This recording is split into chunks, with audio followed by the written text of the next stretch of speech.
Gannavaram international airport సాక్షిగా బండారం బయటపడింది. చంద్రబాబు నేతృత్వంలోని కూటమి సర్కార్ దోపిడీ విజన్తో స్కామ్కు డిజైన్ చేసింది. అస్మదీయులకు రాజధానిలో కట్టే గన్నవరం ఎయిర్పోర్ట్ ల్యాండ్ పూలింగ్లోనే అధిక ప్రయోజనాలు కల్పించింది సర్కార్.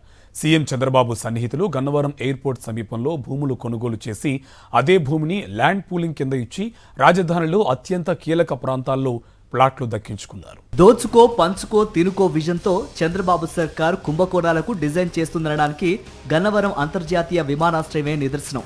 2015లో గన్నవరం ఎయిర్పోర్ట్ అభివృద్ధికి భూసేకరణ చేసిన ఇదే చంద్రబాబు సర్కార్ ఇప్పుడు ఆ విమానాశ్రయాన్ని బొందపెడుతూ తాడికొండ మండలం రావెల వద్ద 4618 ఎకరాల్లో అమరావతి అంతర్జాతీయ విమానాశ్రయాన్ని నిర్మించడానికి అడుగులు ముందుకు వేస్తోంది. అప్పట్లో గన్నవరం అంతర్జాతీయ విమానాశ్రయం అభివృద్ధికి అవసరమైన 687 ఎకరాలను భూ సమీకరణ కింద తీసుకుని రాజధానిలో నివాస వాణిజ్య ప్లాట్లతో పాటు కౌలు ఇస్తామన్న సమాచారాన్ని అస్మదీయులకు చేరవేసింది.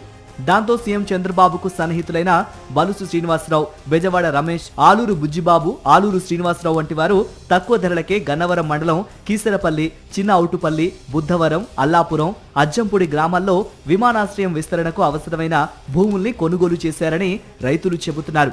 అవే భూములను భూ సమీకరణ కింద గన్నవరం ఎయిర్పోర్టు అభివృద్ధికి అప్పగించి రాజధానిలో అత్యంత ప్రధానమైన ప్రాంతాల్లో నివాస వాణిజ్య ప్లాట్లను దక్కించుకున్నారు.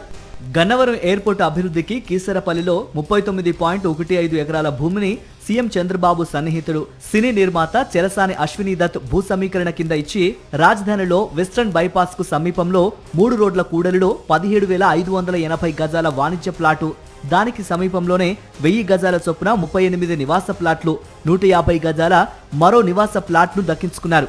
అశ్వినీ దత్ 17,580 గజాల వాణిజ్య ప్లాట్ను యూనియన్ బ్యాంకులో తనఖా పెట్టి 85 కోట్ల రూపాయలు అప్పు తీసుకోవటం గమనార్హం. అయితే రాజధాని రైతులు మాత్రం తమ భూముల్ని తనఖా పెట్టి అప్పు తీసుకోవడానికి సర్కార్ మోకాలడ్డిందంటూ మండిపడుతున్నారు.